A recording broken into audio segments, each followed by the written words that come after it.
The hype for the race to world's first in World of Warcraft is a very, very strong hype. Like, it's crazy. These days, I constantly see on Twitch World of Warcraft being constantly in the top 5 and top 10. Like, even in the early afternoon. Like, this is freaking crazy. It's like constantly up there. And if we open this, it's usually race to world first. Like, it's always race to world's first on top. It's crazy. So yeah, today we're going to have a look at Willy's video called "The Race to World First in WoW Has Changed for the Worse." Let's see what Willy's feeling and impression is on that. I want to start this video with a bit of a disclaimer. I think the Race to World First is a great event to follow, which I've enjoyed exponentially more since the progress began to be widely streamed at the start That's a of big BFA. hype. I don't blame any single person competing in the race for how things are. It is a competition. The idea is to try and win. It doesn't matter how you achieve that goal, so long as you are not doing anything against the But that's terms what of games service. need. So whilst I may be Freaking critical of how competition. things are and how they've changed, it's a Like, what I personally like so much about World First is like that there is some sort of competition going on, some sort of unofficial championship or something. Like, you know how like certain games like League of Legends, for example, they have like those tournaments, those championships, and players from all across the world, they fly out to some location and they all sit in this big hall with like many computers and they're like playing against each other. We had the same with freaking StarCraft. We had the same with freaking Call of Duty and stuff. And I actually love those freaking tournaments, those championships. Like, I think it's interesting. And with like World First, when like a new patch and a new raid comes out in WoW, it's like an unofficial one, right? Like, it's happening from home and stuff, and it's not like people are meeting in some special location, they are flying out. But it's definitely good. It brings more attention to World of Warcraft. Like, that's why right now World of Warcraft is really high for the past couple of days on Twitch, just like we have seen earlier. Result of necessity from how much more time and effort organizations have been able to justify putting into WoW and the Race to World First rather than the actions they have taken to get there. As for Blizzard, well, it just feels as though they sort of want in on it, but they kind of feel as though they don't. It's kind of hard to put your finger on where they are at with the Race to World First. Because it's so unofficial. They're not behind it much, sadly. Creating systems which are extremely alt unfriendly, making top raiders do obscene amounts of grinding to stay competitive. On the other hand, they're out there retweeting guild messages, gifting subs in streams, and you can't tell me that Blizzard hasn't overtuned end bosses to try and get them past the first reset. Then again, why balance the game around what is literally a handful of guilds for the first week or two after a tier opens? That just doesn't make any sense to do. Yeah, I think that's the wrong focus. You should always balance a game around casual players, in my opinion, because you want to balance around the majority of players. Like, not everyone is like a hardcore 10 plus hours a day gamer that has like the best in slot gear, that did every single raid in the game over 30, 40, 50, maybe even 100 times. Like, you should always, as a gaming company, look at the average player. Like, that's way better to balance around that. And so whilst Blizzard and many of us cheer from afar, the Race to World First has remained in the community's hands, and oh boy, has it changed. Today I want to take a look at the race, what goes into it, and how in some ways it's gone a little bit off course, in my opinion. Before we do though, I have a that's video interesting. coming out soon Why does he think on that? the World First race, all the way from vanilla to today. It's going to be one of the longest videos I've ever done, and I'm really happy with it so far. So if you like this and that idea and don't want to miss out, make sure to drop a sub on the channel. That'd be great. But let's get into it. Time has always been a big part of MMORPGs, and for those competing at the top level, this has always been a key factor. For many expansions, the only real barrier to entry for content on an alt was just the gearing, the tier set bonuses, and at times reputations. Then we added the legendary gem, and later the cloak in Mists of Pandaria, the ring in Warlords of Draenor, and then Legion happened. Legion was the turning point where the time investment absolutely shot through the roof. It was now gearing your artifact weapon level, clearing the entire map of daily content for artifact power and reputation, and of course your legendary, which back at the start of Legion was totally random. Some were so You know what I also think happened in WoW, how like a lot of players got frustrated over time. So yeah, back in the day, like vanilla WoW, like old school one, was like really grindy, right? But a lot of us were like way younger, and like people had way more time as like students, for example, to actually play the game. And then like people got older, some got like families, some got like 10 plus, 11 plus hours, a day jobs and stuff, right? So of course like the time was limited, and then when like new stuff came in with like patches, like, oh, you have to grind now this, and with the Legion you have to do like the dailies, this and that. Like I feel like a lot of players also got like pushed away, and they got like frustrated because reaching endgame was like suddenly way harder than it was like a patch before, for example. And then like people were older, they had like less free time, maybe they only could play now 4 or 5 hours a day, no more like 8, 10 plus hours. So yeah, it was like really felt, and then it took like so long to actually complete the world first in something, right? And yeah, by the way, guys, if you're new to this channel, please don't forget to hit that subscribe button. And yeah, like I don't know, like I wonder what the future will be for WoW. If like the next expansion 10.0, if this will be like a super grindy one or not. Let's see. A lot of people did this like Dogcast, and they nerfed it a bit, so now it's like a bit easier to get legendaries and stuff, right? But yeah, now we have to get like a new legendary anyway, because a new patch came. Now the item level is increased and stuff, and now we have to grind reputation for double legendary. So yeah, there's like a lot of time investment that comes with each new expansion, new patch. So powerful they were best in slot forever, and others were disappointing. Now, whilst the first Yeah. raid tier in Legion, Emerald, Nightmare, Mythic, never merited this level of preparation and to this day remains one of the fastest cleared raids ever, it did not stop top players from investing time into creating multiple of the same class to try and fish for best in slot Legos, or to sit inside Maw of Souls for days upon end to grind their artifact weapon. These were just things that made sense to do. In battle for Azeroth, they added the Heart of Azeroth, gearing, artifact armor, dailies, weeklies, essences, and finally Corruptions. Corruptions in particular really began to skew the line of how good is this item actually compared to its gear score. Guilds have began brandishing sometimes their literal real-life wallets for the big-ticket items, and were using their social media platforms to signal boost this message. Oh These two wow. things really started to become noticeable here. They had been going on for some time though, more on that later. Now to today in the Shadowlands, it's all about covenants, regrinding Yes. to 80, getting the best gear, and for the first time we have the not very good combination of no master loot and gear sets. You could have grinded that character up to a point where they are mythic ready day one and they just get bad RNG and get a 0 tier. That can absolutely make a difference in a min-max setting because the tier bonuses in the Sepulchre are very powerful. So what do? Regrind a second class to 80 renown for a chance at tier next time? It's not a side of the game the average player will ever see, or frankly should ever see.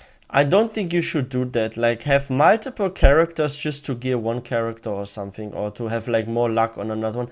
Like, I think that's so dumb if a game has a system where you benefit by having multiple characters. That's the same thing with Lost Ark. Like, it actually pisses me off that if you have like alts in Lost Ark, they can help you improve the gear of your main character. Why can't you just like infinitely do some sort of grind on your main character that doesn't make a difference if you do it on your main character or on alt? Like, why does it have to be like that? That if you have like alts, you progress faster for your main character. Like, I think it's so annoying and so stupid. Like, an alt should give you like my definition of why someone should play an alt. Like, my opinion is, you play an alt to not get burnt out by a game. Like, let's say you are a main warrior in WoW, okay? And you're always playing a warrior, and then suddenly you get like a bit bored and tired of always having the same play style. So it's really nice, for example, as a warrior main, to have an alt, let's say Orc Warlock, for example. It doesn't matter the race, but a Warlock. Because a Warlock plays so differently from a warrior, right? And you are also range and stuff. So I think this is really, really cool if, as a player, you have an alt that has a different playstyle, different animations, everything is like different. But you shouldn't have an alt because you want to help gear out your main character. I think that's a waste. It's like you make just a character for your main character to progress. It's stupid. It shouldn't be like that in any game. Because I can't imagine it's fun. at all. It's not about the fun though, surely. It's Games about should be for winning. fun. And They more should be to importantly, relax there and has calm become down more from daily financial troubles. incentives to keep these guys in front of the cameras and playing. And looking back for much of the Race to World First history, it wasn't this huge sponsor-led event. There was no live coverage, and guilds actively avoided sharing anything about encounters as much as they could. Yeah, because they want to be the guys first. who were either, for the most part, uni competition. students who seemingly had infinite time, or who had taken a week off work for the event. Races would be affected by your boss calling you in. Can you imagine that happening to somebody in Limit or Echo right now? And some of the top guilds have really changed into organizations. Limit were recently picked up by long-standing esport org Liquid. Echo are largely ex-Method members. The Race to World First event for these guys must be like being Santa in a mall at Christmas or a flower shop around Valentine's Day. Suffice to say, win or lose, there are 2 to 4 weeks per year where all eyes are on them, and they must do well. And organizations fit into the downtime. That must be a lot of pressure though. Sponsors and give like that must be a lot of pressure though. Like once you get like a sponsor and you have like people expect a lot from you, like the way you go into a dungeon. I'm actually wondering if you're in this situation, are you still playing for fun? And you're like enjoying the game, or do you feel just stress and pressure and you feel like, oh, I hope this is soon over? Like I feel like if you do a dungeon or something, or you're playing a game, you should like enjoy it, you should be relaxed, and you shouldn't feel like super stressed out, like, oh, if I fail, I let everyone down, I will disappoint everyone, oh, I have like sponsors and stuff. I feel like they must be under a lot of pressure. Like, I don't know, like I always try to find a balance between like competition and a relaxed atmosphere. Like I don't want to play super lazy where I'm just like, oh, okay, let's do this quest. This quest, how long does it usually take? 20 minutes. It doesn't matter, I do this in 1 hour. I'm item level 240. What mythic plus keys do we do today? Oh, let's do the 4 keys because they are simple. Like I'm not this kind of player. Of course, if I'm like item level 240, 250, I will go for like plus 10 and higher, of course. Like it makes sense, right? Like you want to go for higher keys. Like maybe even do like a 14, 16, whatever. Like it's all about like finding a balance. Like you want the game to be exciting, you want some challenge, but you don't want it to be too stressful as well, right? Giving players a reason to be able to keep streaming, whether it's a random day logging in doing Mythic Plus keys for fun, or the last week of preparation for the race. To this end, players in the big org should always have the best prep, as they simply can play more, and that will end up showing in the results. And what are they spending more time doing than absolutely anything else? Alts, alts, alts. Much like time investment, it's always been a part of World First raiding as well, but alts have become more and more important as Blizzard have increased the RNG from endgame grinds for the best gear. The removal of Master Loot in BFA compounded this problem enormously. Suddenly, you don't get to decide what class you want to gear up, the RNG loot gods do it for you. This may have been in part Blizzard's attempt to stop guilds from split raiding, which I also get the impression they aren't the biggest fan of. Split raiding, just for a quick explanation, is forming a raid with some characters that are designated for main raids and then alts who are just there to help clear. The idea is to funnel as much gear as possible to the main raid characters, so when the race happens, they are ready. Yeah, they're Master Loot, prepared. how does that work now? Well, they stack armor types instead, as they are tradable for a period of time. Top guilds will have one raid with a leather class stack, and then a second with mail, and so on and so forth. This is where guilds have started to bring in viewers to help them, and paying a lot of gold for their drops as well. We're talking millions per item. This is so they don't have to maintain 2 or 3 split alts in addition to their 2, 3 or 4 main raid characters. Wait. I want to have a look at those prices. We need your help. Sepulture's split runs. What? 2 million gold normal tier set, please. Wait, even heroic trinkets are 750,000. What the heck? 750,000 gold for heroic trinkets. 1 million gold heroic weapon. Holy shit, like those prices. Like you will probably spend a lot of time, or you will need a lot of bots to get that much gold actually.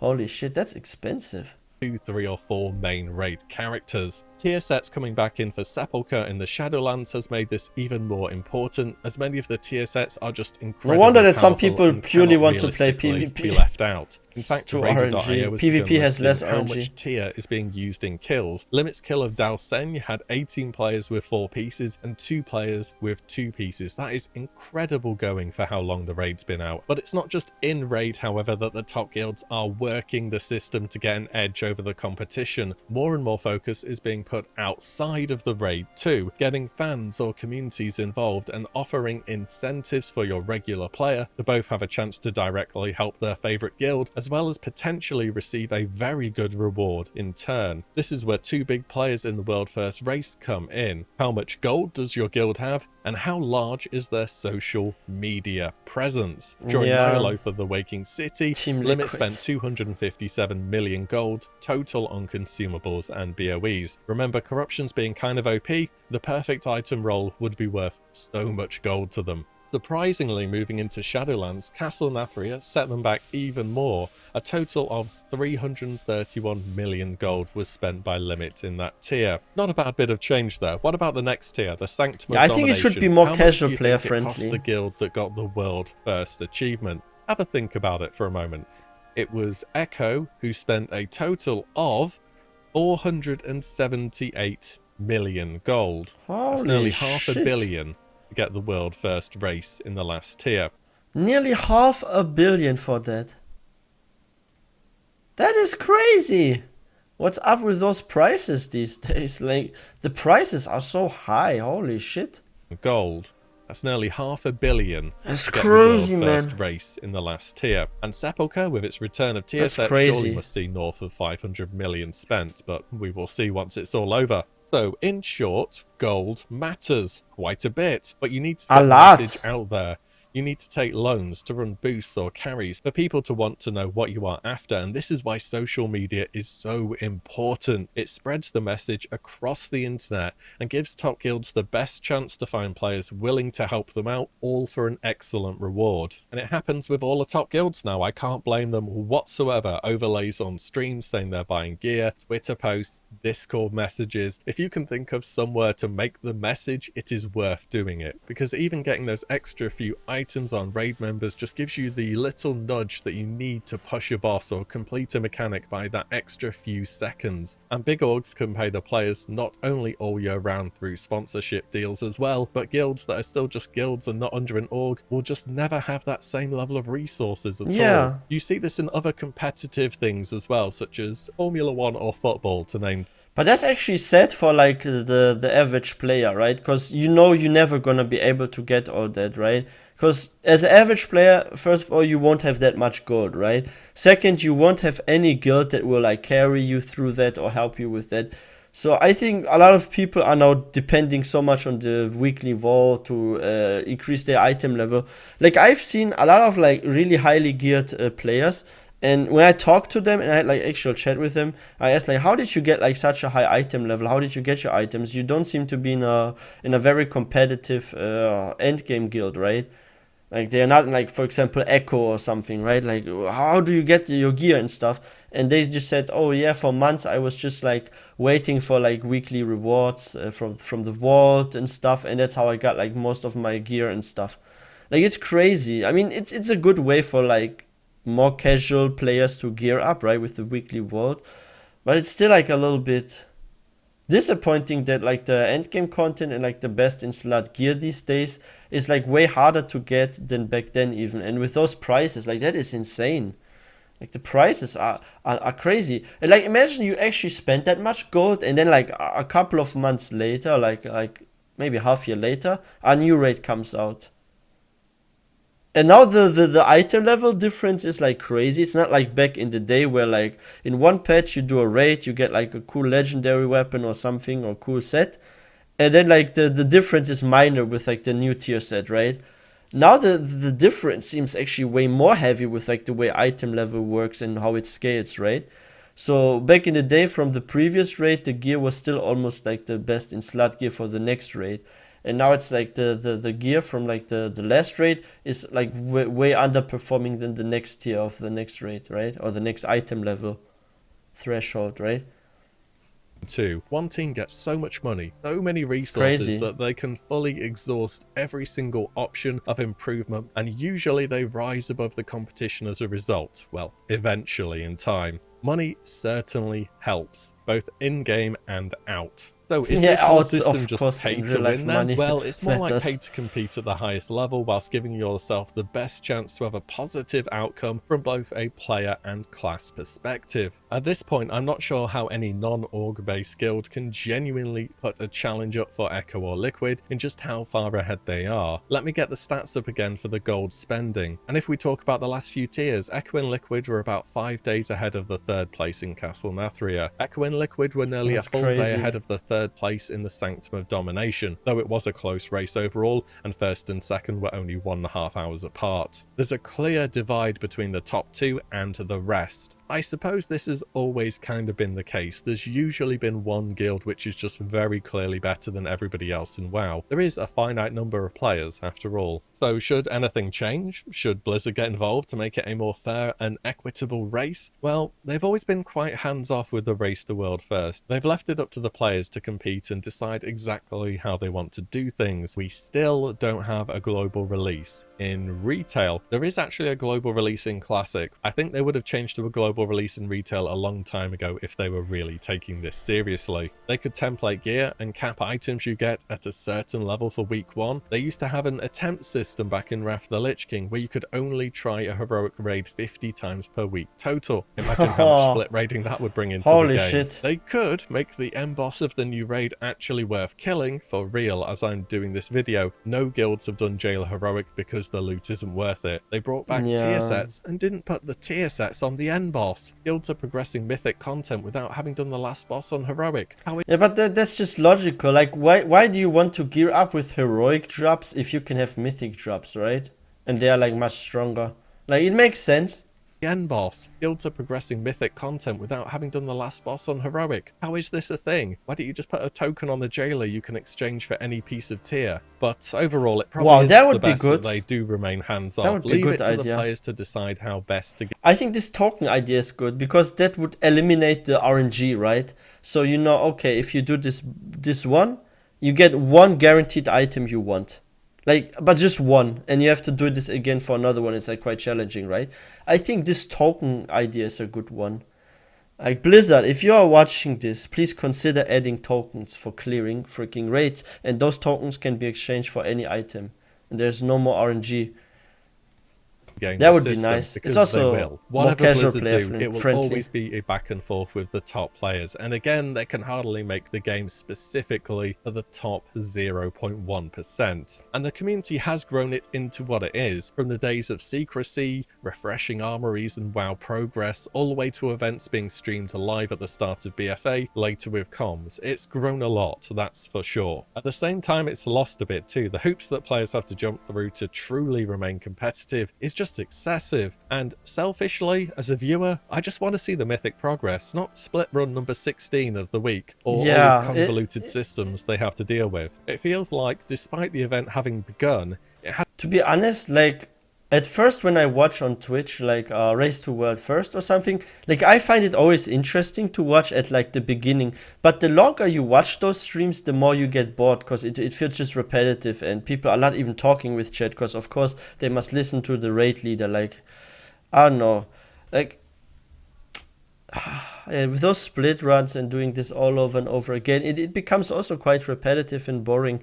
And from a viewer perspective, like each time I watch WoW streams, like the streams I enjoy actually the most watching are those where like streamers are leveling a character or maybe doing some PvP, because there's at least some interaction with chat going on still, for example, and stuff, right? So yeah, like I don't know. It feels after a while repetitive, but it's good right now because it really helps to make World of Warcraft more popular. It's really high on Twitch, but I feel like after a while, like viewers get bored of this, watching the world first over and over again and the same fights. Yeah.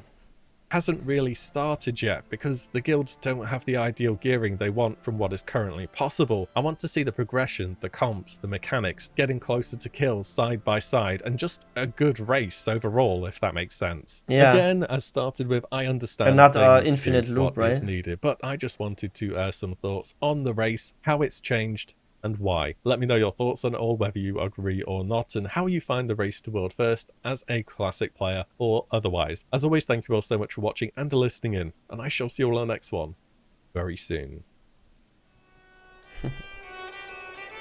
That's interesting. But yeah, stuff has really changed with gearing. Like, if you're playing right now TBC Classic, for example, and you did like the previous raid, and then you do the next one, like, sure, the gear will of course be better from any further raid, like any next raid, but I feel like the difference is way smaller than it is right now, for example.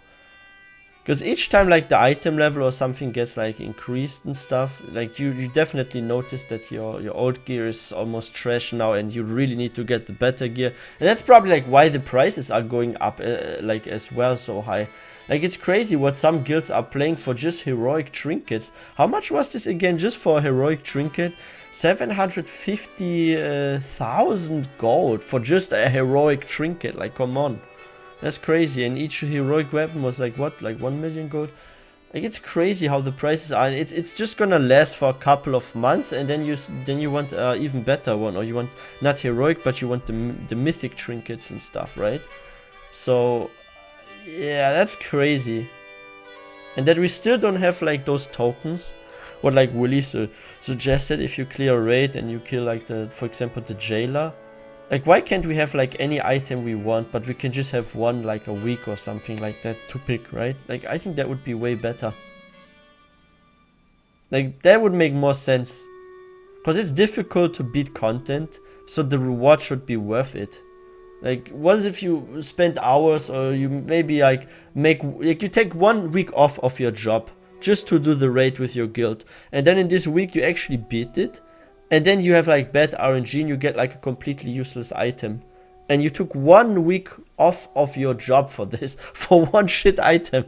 Like, come on, like, there should be less RNG for this. And we live in modern days where people have actually less time than they used to, because we are all also older now, right? We are no more freaking students. And people that start in their teenage years World of Warcraft, like, I'm not saying that there are like no more young players coming to World of Warcraft and the community is just old, but a large portion of the community are old school players that have been playing for 6, 7, 8 years, even longer, right? And there are no more students, of course, because if you start playing with your like, let's say 17, 18, and then you are like suddenly, let's say 24, you will be way more busy with your life and you have less time for playing. That's just how it is. So yeah, I'm like wondering what Blizzard will do in the future, how raids will be, how will be the next world first race, how is the world first for Dragon Isles if we really get this expansion. Like, I'm curious about what expansion we're getting next. Like, I was told that in April we get the announcement, right? So yeah, let's see. And yeah, if you guys are new to this channel, please don't forget to hit that subscribe button for more content, and I would also really appreciate if you give this video a thumbs up. And I will see you guys next time.